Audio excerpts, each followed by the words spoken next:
Dan di kesempatan kali ini kami mau meminta maaf atas nama aku dan suami sebesar-besarnya, meminta maaf sebesar-besarnya. Mengaku mendapat teror dari Tasyi Atasya, mantan karyawan membuat laporan polisi. Segera bubarkan Al-Zaitun, tangkap Panji Gumilang. MUI merekomendasikan agar polisi segera menangkap Panji Gumilang sebagai pendiri Pondok Pesantren Al-Zaitun atas dugaan menghina dan melecehkan agama Islam.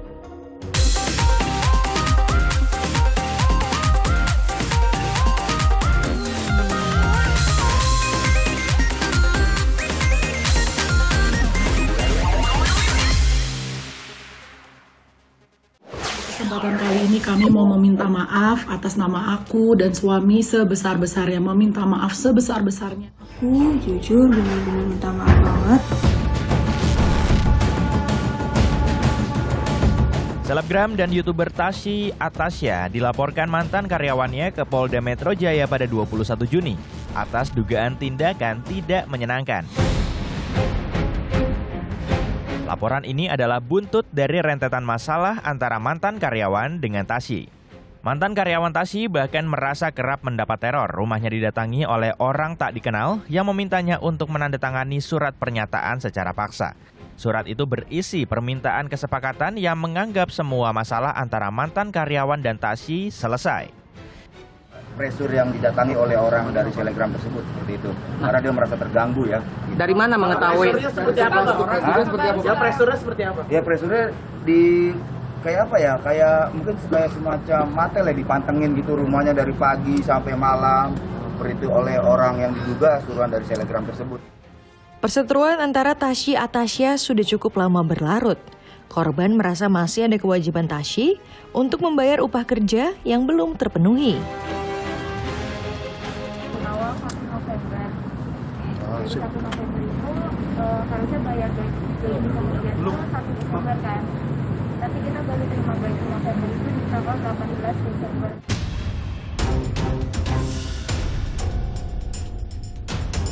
Namun pernyataan itu sontak dibantah Tasyi.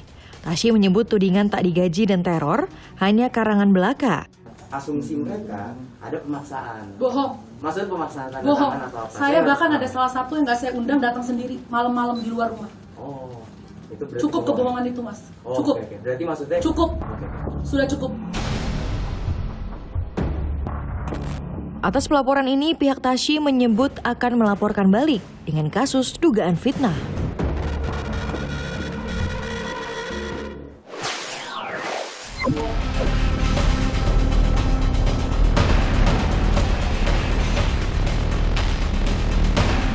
Merusak pribadi, Pencemaran nama baik, agama, keluarga kami.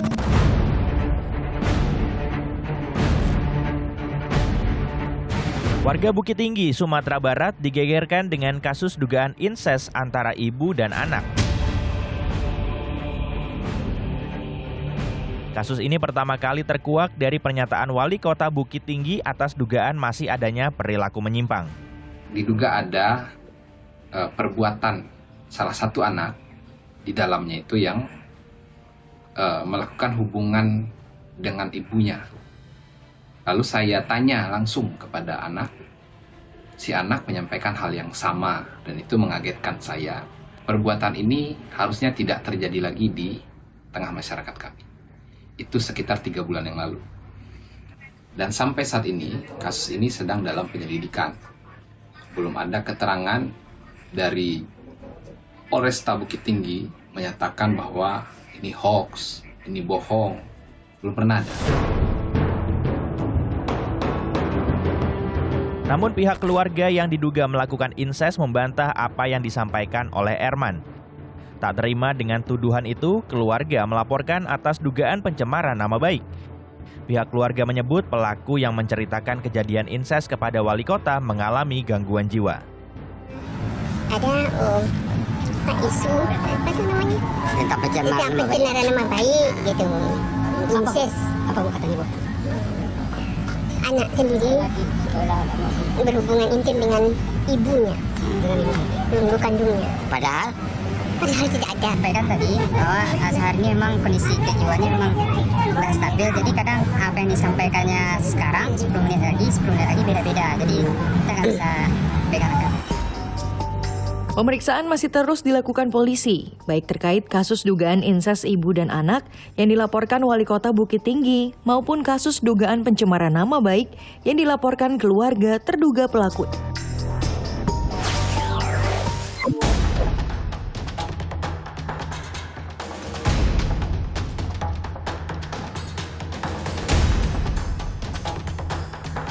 Alwi Hussein Maulana, terdakwa kasus dugaan revenge porn mantan kekasih, dituntut hukuman maksimal 6 tahun penjara dalam pengadilan pada Rabu 28 Juni.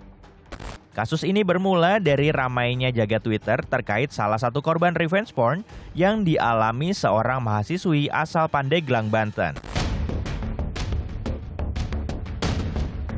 Keluarga korban terpaksa membuka aibnya melalui utasan ini karena merasa dipersulit dalam proses peradilan.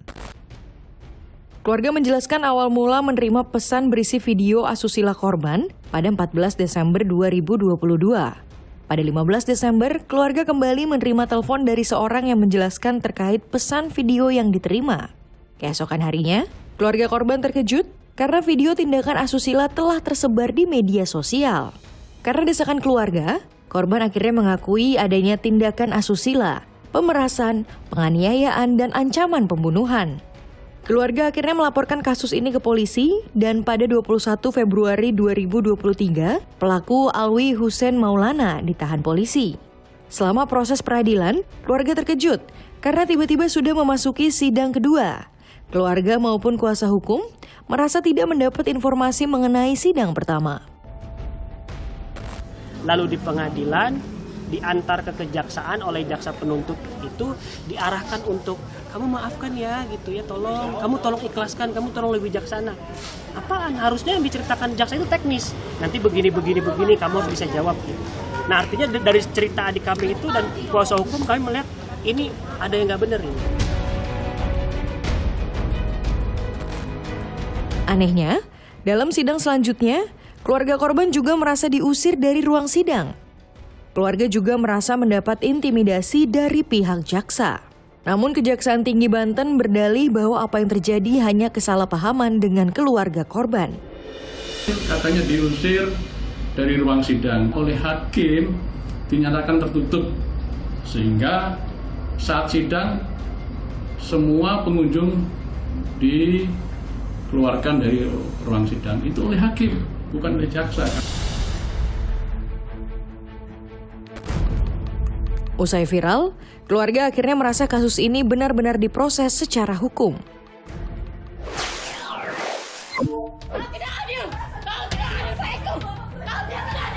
Keluarga terdakwa kasus pembunuhan terhadap anggota Brimob di Sorong, Papua Barat Daya ini tak terima dengan tuntutan jaksa penuntut umum berupa penjara seumur hidup terhadap kedua tersangka.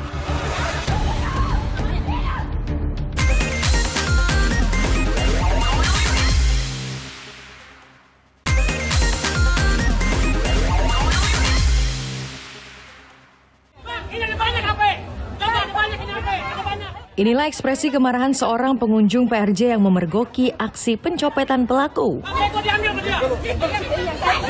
Emosi semakin memuncak saat mengetahui ponsel miliknya sudah dicuri. Keduanya sempat terlibat cekcok hingga memicu perhatian pengunjung lain.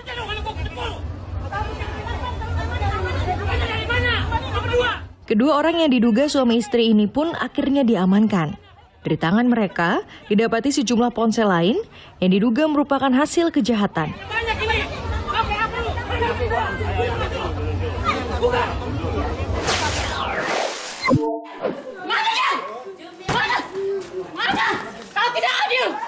Keluarga terdakwa kasus pembunuhan terhadap anggota Brimob di Sorong, Papua Barat Daya ini terus berteriak. Mereka tak terima dengan tuntutan jaksa penuntut umum berupa penjara seumur hidup terhadap kedua tersangka. Sidang ini menindaklanjuti kasus pembunuhan Brigadir Yohanes Siahaan, anggota Brimob di Sorong yang terjadi pada 2018.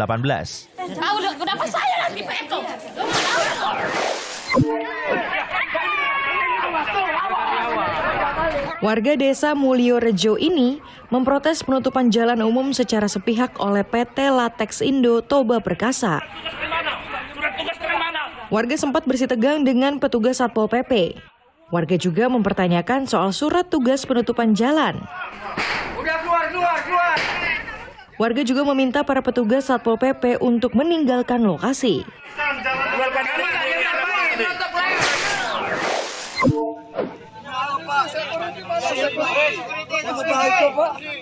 Jemaah sholat Idul Adha di Masjid Al-Azhar Kebayoran Baru berhasil menangkap seorang pencuri tas.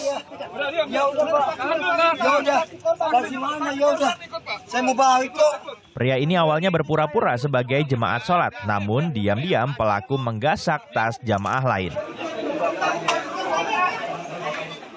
Meski sempat menyangkal, pelaku akhirnya digelandang ke pos satpam Masjid Al-Azhar untuk dimintai keterangan. Tuhan, bagaimana ini? Kok dia mempuasai semua? Kasihan, tolong Tuhan. Petani ini menangis histeris karena tanaman jagungnya rusak. Para petani juga memprotes larangan bertani di lahan seluas 2 hektar. Pemilik adalah orang tua kami.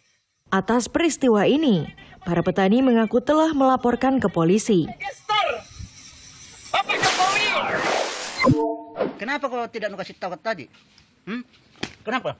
Kenapa? Kenapa? Kenapa tidak kasih tahu, Kak? Seorang ayah tega memarahi dan menganiaya 2 anak kandungnya. Hal ini bahkan dilakukan sambil merekam kejadian. Pelaku mengaku tidak terima kedua korban dibelikan baju oleh ibu mereka yang adalah mantan istri pelaku. Kenapa? Kenapa? Kenapa? Tidak terima anaknya dianiaya, ibu korban mengunggah video itu ke media sosial. Polisi akhirnya menangkap pelaku.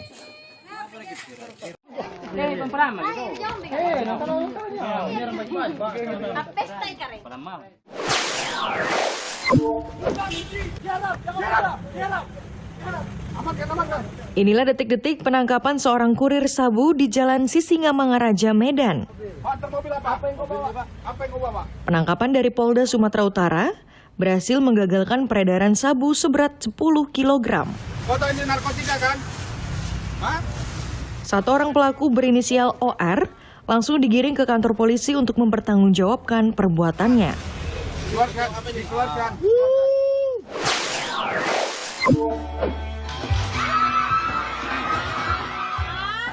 Para pelajar SD Negeri Bunisari ini tiba-tiba jatuh terperosok saat menyanyikan lagu syukur.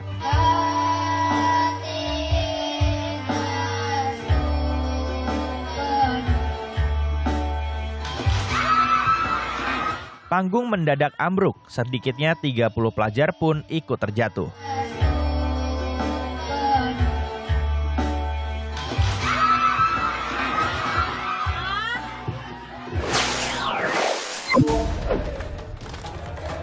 Terhormat Bapak Mahfud MD, Menko Polhukam, segera bubarkan Al-Zaitun.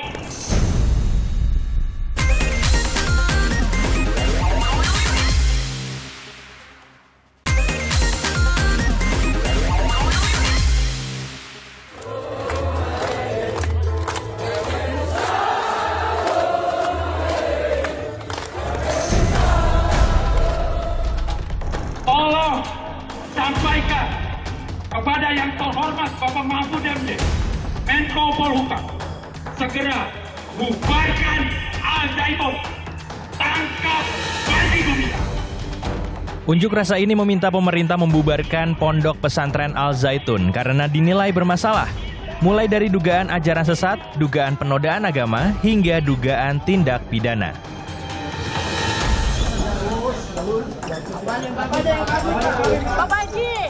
Dalam pemeriksaannya dengan MUI, Panji Gumilang juga dinilai tidak kooperatif. MUI bahkan merekomendasikan agar polisi segera menangkap Panji Gumilang sebagai pendiri Pondok Pesantren Al-Zaitun atas dugaan menghina dan melecehkan agama Islam. Panji juga diduga berafiliasi dengan NII. Sudah tidak ada lagi hal yang diragukan bagi pemerintah untuk masuk ya melakukan pembinaan kepada Mahat Al-Zaitun dan kepada Panji Gumilang. Sekali lagi itu adalah sebagai pribadi yang harus mempertanggungjawabkan ucapan dan tindakannya secara hukum. Dan mantan pengurus Ponpes Al-Zaitun akhirnya melaporkan Panji Gumilang ke Bareskrim Polri. Tujuan kami tidak hanya untuk menghentikan langkah Panji Gumilang, tapi kita ingin melihat ada proses hukum, ingin ada keadilan, bahwa tidak ada yang kebal hukum. Karena sudah jelas ini penodaan agama dan telah membuat kegaduhan. Dugaan ajaran sesat di Al-Zaitun sebagai pengingat bahwa banyak sekte dengan ajaran sesat yang tumbuh subur di Indonesia. Sejak 1995 hingga tahun 2016, MUI mencatat ada lebih dari 300 aliran kepercayaan yang tergolong sesat di Indonesia. Aliran sesat itu biasa muncul lalu menghilang sewaktu-waktu. Mereka yang masuk dalam kriteria sesat diantaranya mengingkari rukun iman, meyakini akidah yang tidak sesuai dengan dalil syar'i, meyakini turunnya Al-Quran, mengingkari kebenaran Al-Quran, penafsiran Al-Quran tidak sesuai kaidah tafsir, mengingkari hadis Nabi sebagai sumber ajaran Islam, melecehkan Nabi dan Rasul, mengingkari Nabi Muhammad sebagai Nabi dan Rasul terakhir, mengubah ibadah yang ditetapkan syariah, mengkafirkan sesama Muslim. Alehem, avenu shalom alehem.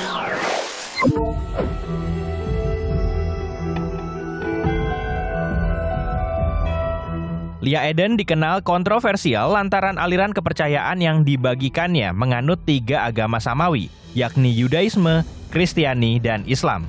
Lia Eden juga menyatukan dengan agama-agama besar lainnya termasuk Buddhisme, Jainisme, dan Hindu.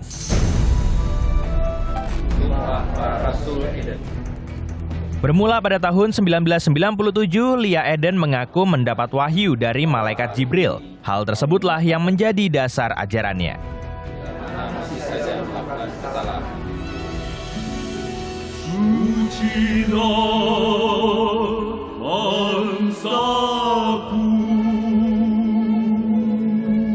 Kelompok Salamullah memegang kepercayaan bahwa setiap agama adalah benar. Kelompok yang diketuai Lia Eden ini kemudian dikenal sebagai kaum Eden.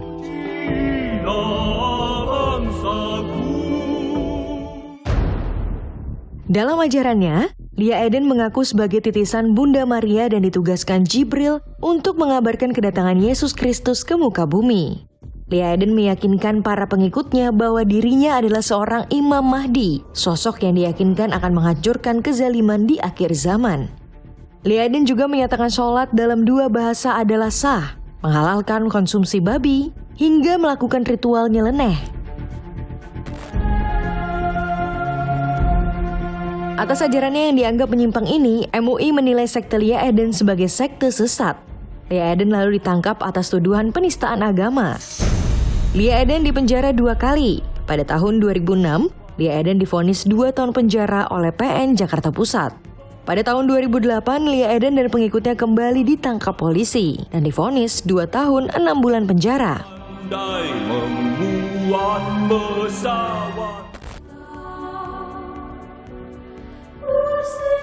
Lia Eden akhirnya meninggal pada 9 April 2021 lalu.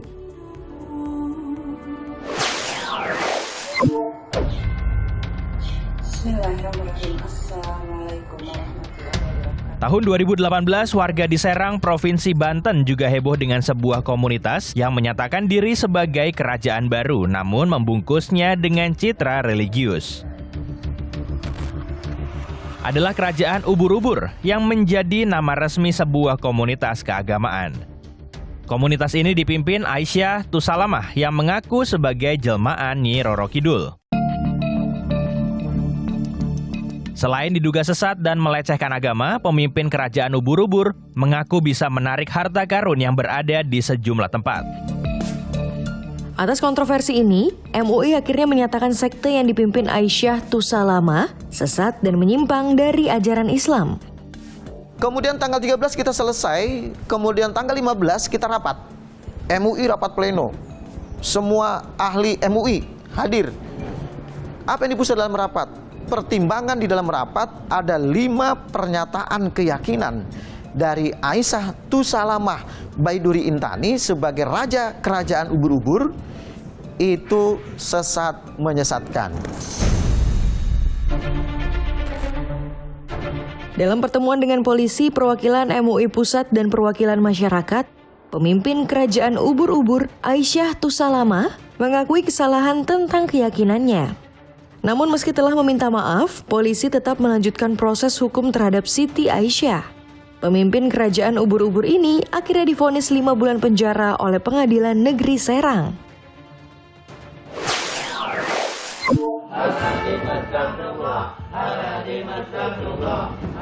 Warga Tangerang juga sempat digegerkan dengan aliran sesat kelompok Aliyudin. Kelompok ini membuat ritual dengan duduk mengelilingi makam sambil melafalkan doa-doa. Seekor anjing berwarna hitam bahkan ada di tengah-tengah mereka. Resah dengan kelompok ini, warga setempat akhirnya membuat laporan hingga ritual kelompok pimpinan Aliyudin ini berhasil dibongkar polisi.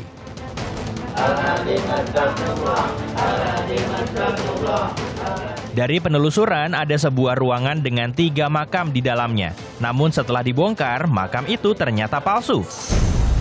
Aliyudin sengaja membuatnya sebagai bagian dari ritual. Mohon maaf sebesar-besarnya. Jikalau ada kesalahan saya, minta maaf. Setelah didatangi aparat, Aliyudin mengakui bahwa kegiatannya tidak sesuai dengan kaidah Islam.